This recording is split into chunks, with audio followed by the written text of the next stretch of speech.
Hello everyone. I take you on a new visit tonight. The visit of yet another wonder of the ancient world. The Hanging Gardens of Babylon. What were these exactly? And did they really exist? When were they built? What was the history of this city, Babylon? A name that sounds almost mythical. But Babylon was very much a real city with a long and rich history. It was also mentioned in Jewish and Christian scriptures in the Bible, and it once was the capital of an empire. Once more, we have a lot of things to explore. So please, adopt a comfortable position. You may close your eyes at any time if you feel like it, and just let the sound of my voice guide you in this journey through space and time. Let's get started. Of the different ancient wonders I told you about already, the Hanging Gardens are certainly the most mysterious. Mysterious because we don't know well what they looked like, where they were located, and even their existence has been questioned. Why is that? Because this famous list of ancient wonders was Greek in origin. So it emphasized Greek culture and preoccupations, obviously. And to the Greeks, Babylon was quite far away, to the east, in Asia, more precisely in Mesopotamia. Their knowledge of this region was imprecise, and all Greek or Roman accounts about the gardens were written long after, centuries after the gardens were supposedly built. Other wonders did exist beyond doubt, because we have multiple sources mentioning them, and for several of them, we even have their ruins. But for the Hanging Gardens, evidence is relatively scarce. Why scarce? First, because we do not have a single mention of them in contemporaneous Babylonian sources, at least the ones we have, which is suspicious for a monument that was supposedly spectacular. Second, because we have an exhaustive list of all the buildings commissioned by the king who supposedly built the gardens, Nebuchadnezzar II. But the gardens are not on that list.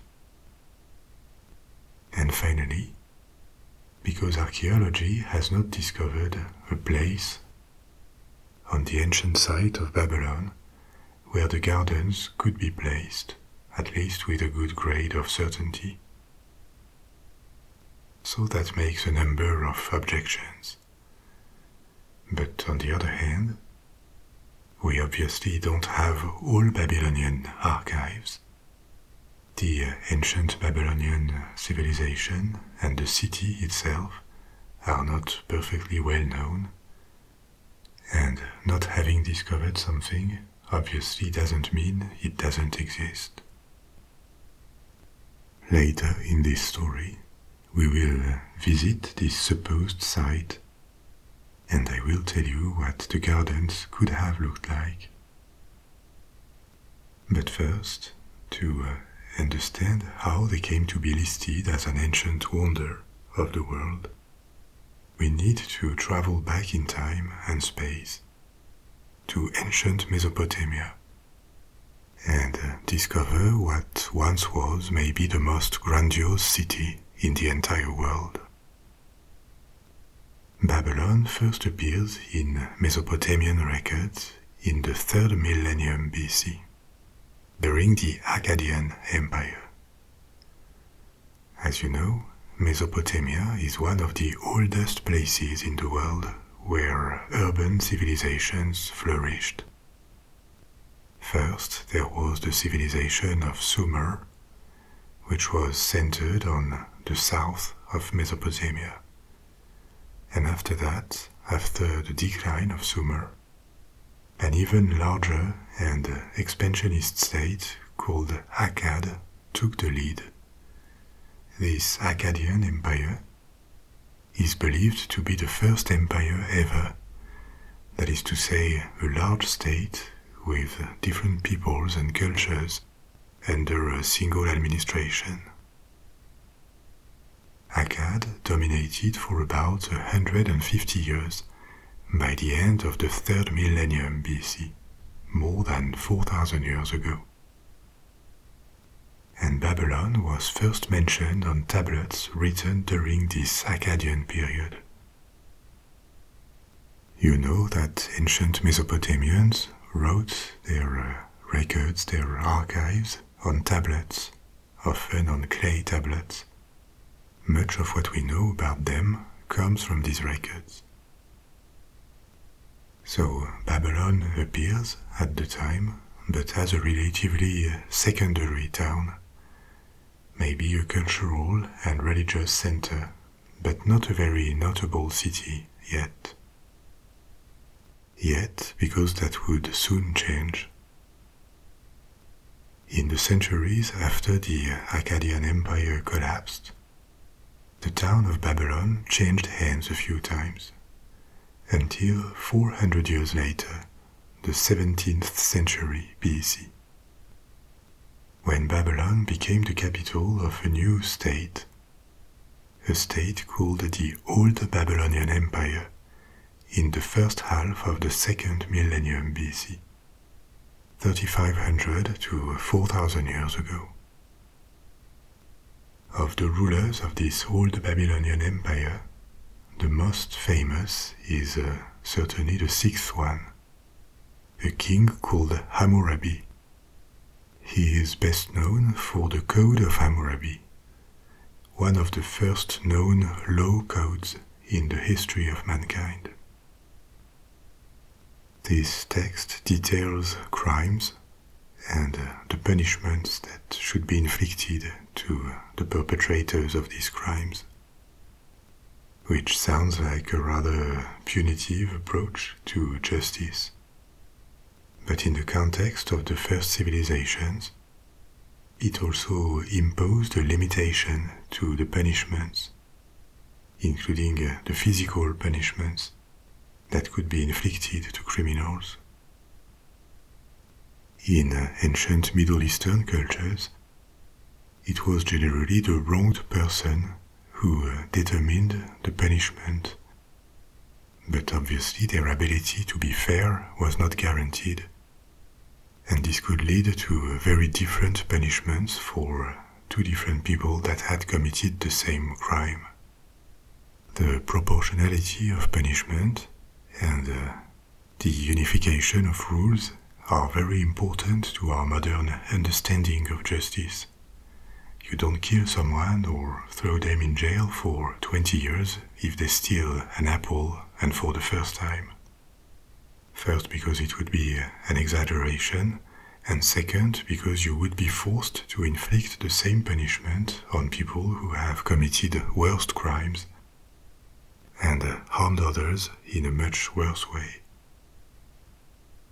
So we would reject these extreme punishments for trivial reasons as very unjust nowadays. But this was not necessarily something spontaneous in ancient cultures.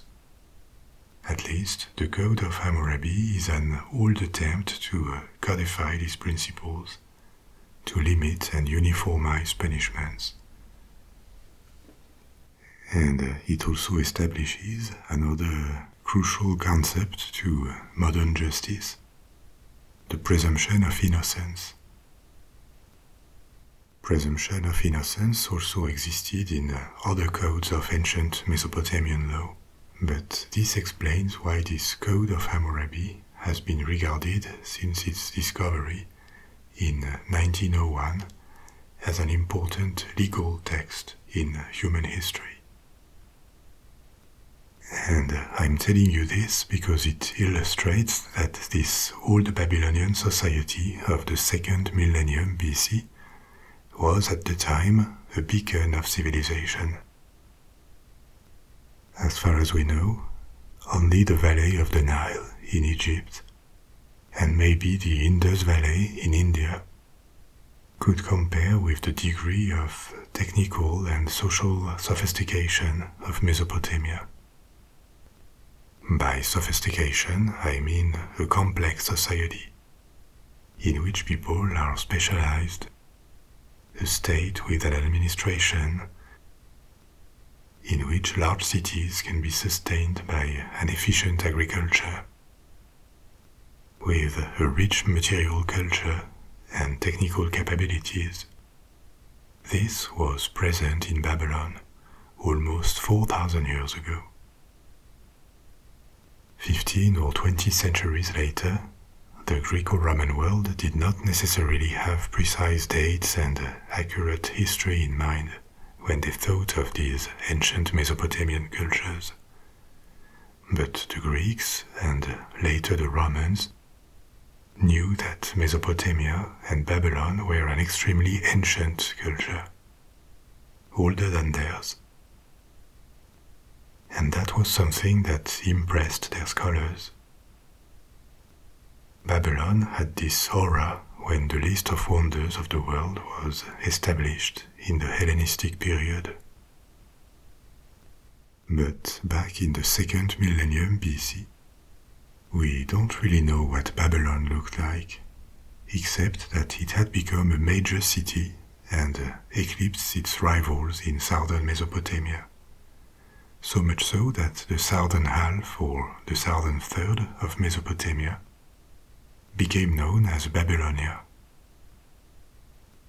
Like others before it, the old Babylonian Empire fell during the reign of Hammurabi's son, and Babylon lost its status of capital.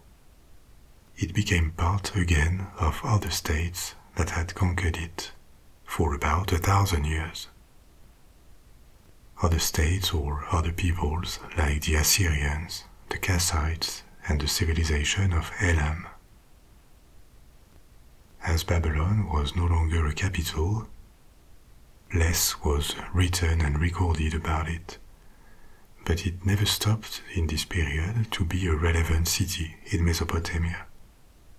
It was still a large religious and probably economic center. One reason little is known of Babylon before this period, under the old Babylonian Empire, is that when the Assyrians invaded the city, they destroyed it and rebuilt it later.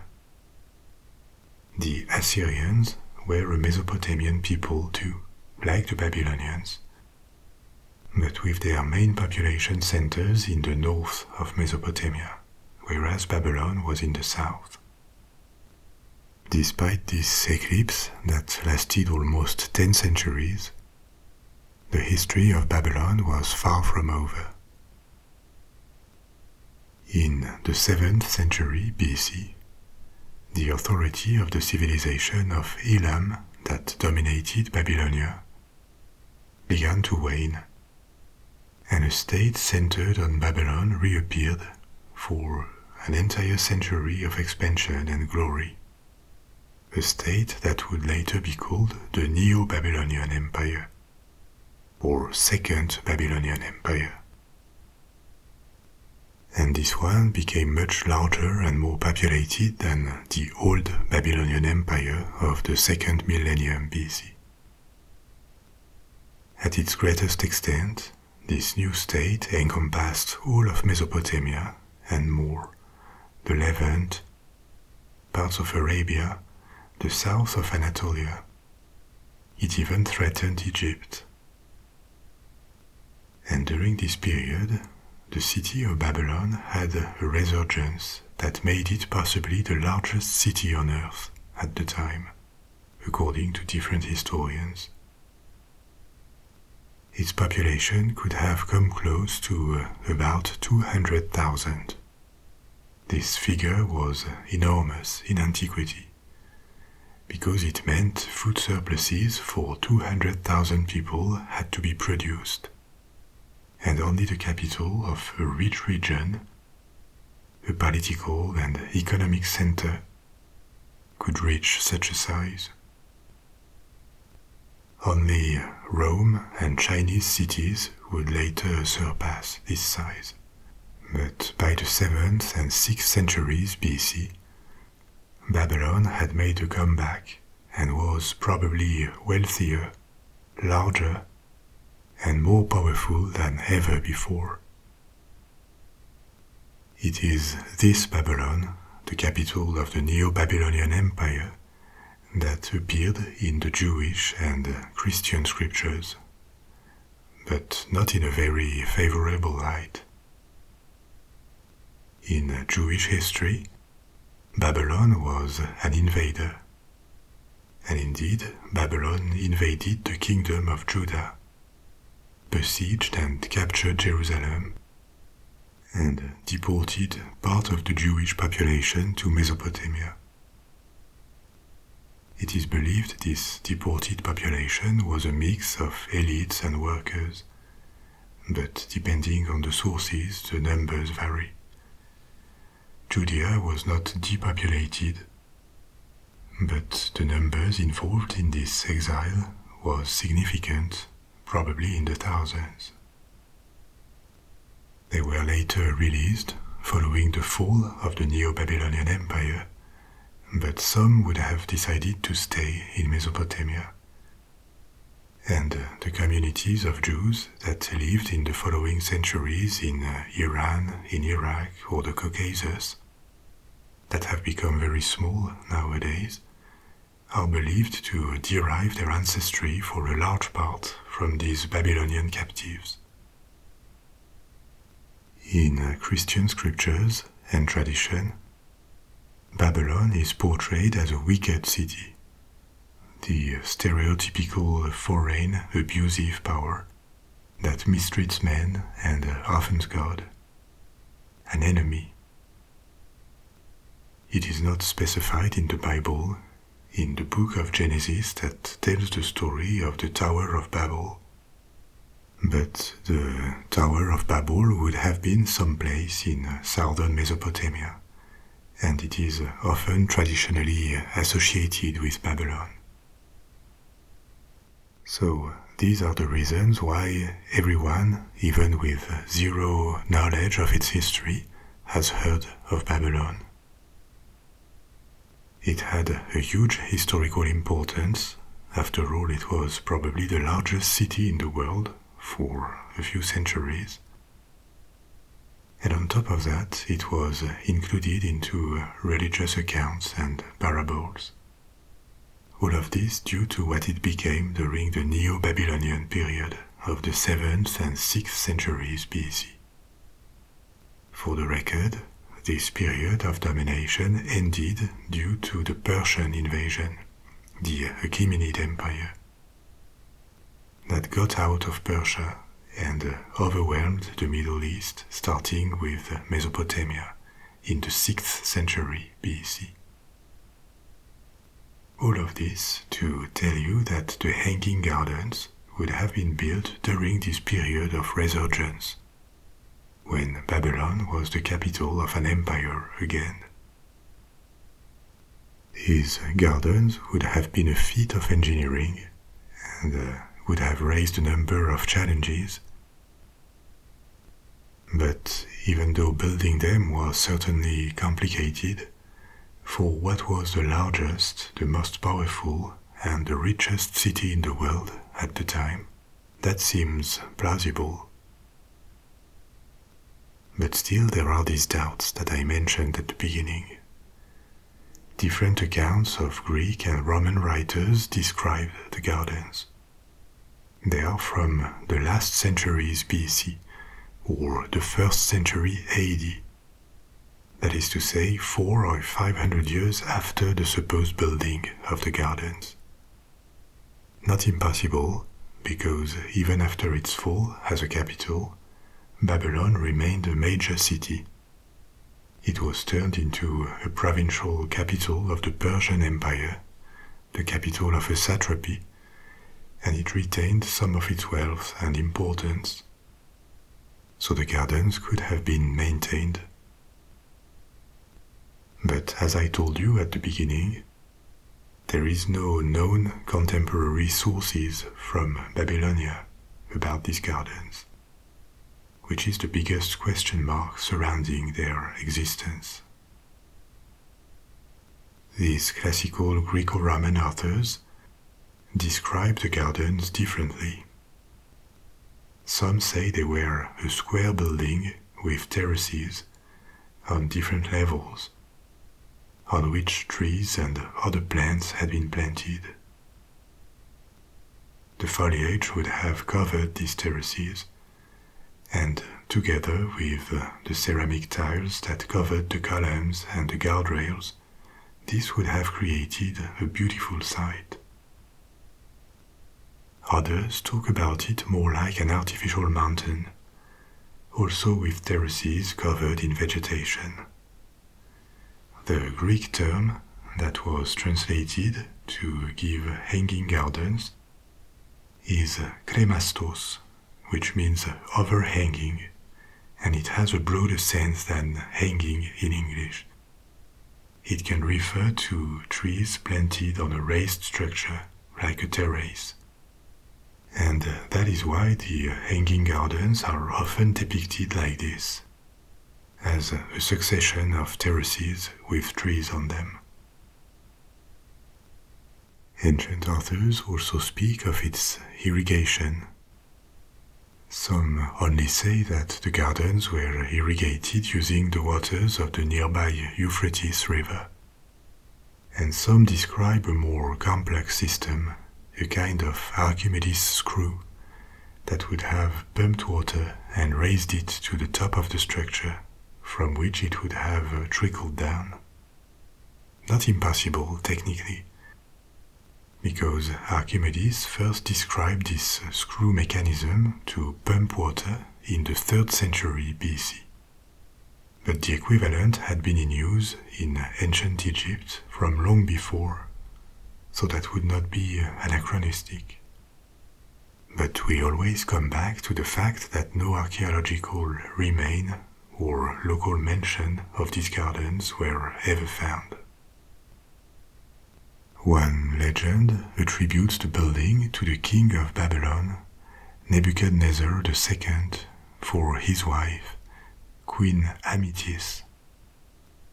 Amytis came from Media, the land of the Medes, which was a mountainous region south of the Caucasus, as opposed to the rather flat Mesopotamia. And the legend says that Amytis was homesick. She missed the green mountains of her native land, which would have decided Nebuchadnezzar II to build this artificial green mountain for her, to make her happy again. Another legend attributes the gardens to a mythical queen called Semiramis, who would have occupied the throne of Assyria, not Babylonia. Semiramis is legendary. She is not a documented historical figure. But it seems this figure of Semiramis was inspired by a real queen, Shamuramat, who could have been a regent waiting for her son's accession to power in the Assyrian Empire. And possibly from this real historical figure, Persian and Armenian tradition would have created this mythical figure of Semiramis. So no one seriously believes that Semiramis could have ordered the construction of the Hanging Gardens in Babylon, which at the time of Shamuramat was only a city among others of the Assyrian Empire. But after all, Babylon was already a relatively important city within the Assyrian Empire.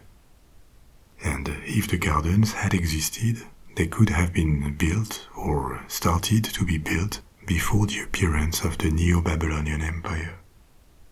So, were the gardens real or invented as a kind of poetic creation inspired by Mesopotamian gardens in general?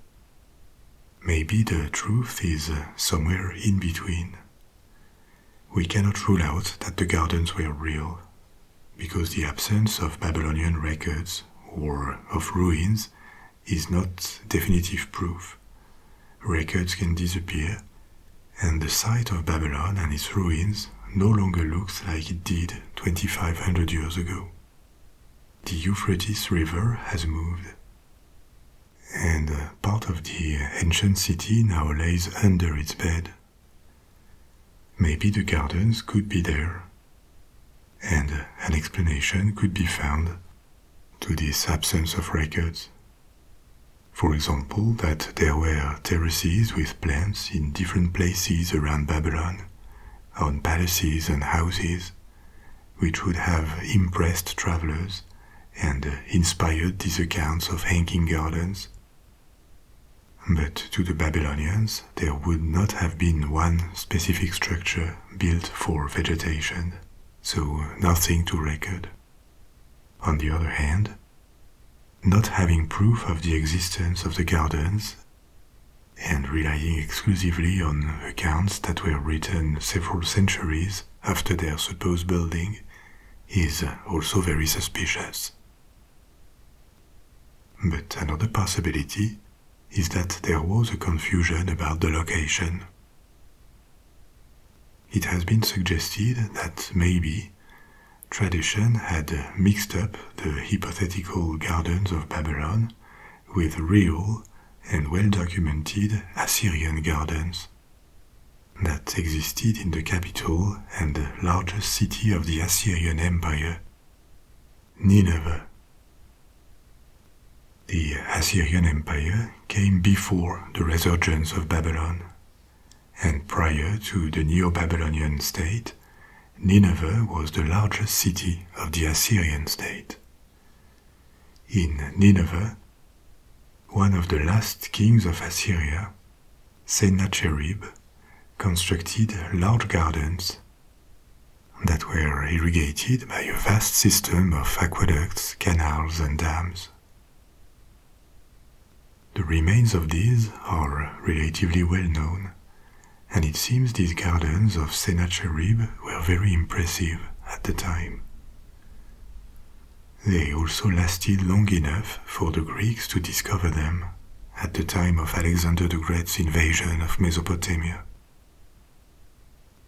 And from there, the reputation of spectacular Mesopotamian gardens could have been established across the Hellenistic world. Here again, there is no definitive proof, but that could make sense.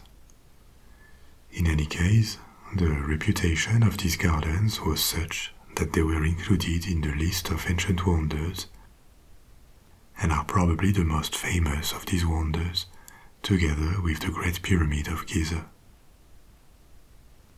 I told you before that the Neo-Babylonian Empire had fallen to the Persian invasion. That was the end of Babylon as a capital, but the city did not disappear and remained a major urban center for centuries. Under Persian rule, then Greek, then Parthian, the new Persian Empire that reappeared in the 3rd century BC. After that, for a short time, Babylon was Roman, then Persian again, this time under the 3rd Persian Empire, the Sassanids, and after that it belonged to Muslim states when the Sassanids were conquered by the Arabs and Mesopotamia converted to Islam. At this point, Babylon had declined, and its population shrunk as the large ruins were progressively abandoned. During the Islamic period in the Middle Ages, new cities rose and prospered in the region, especially Baghdad, while Babylon was slowly falling into oblivion. The last mention of Babylon as a populated town is from the 11th century, and it says that at this point it was a small village, probably existing in the middle of enormous ruins. After that, no more signs of occupation. The sand had covered the ruins of ancient palaces, gates, and maybe the remains of the hanging gardens, if they ever existed in Babylon.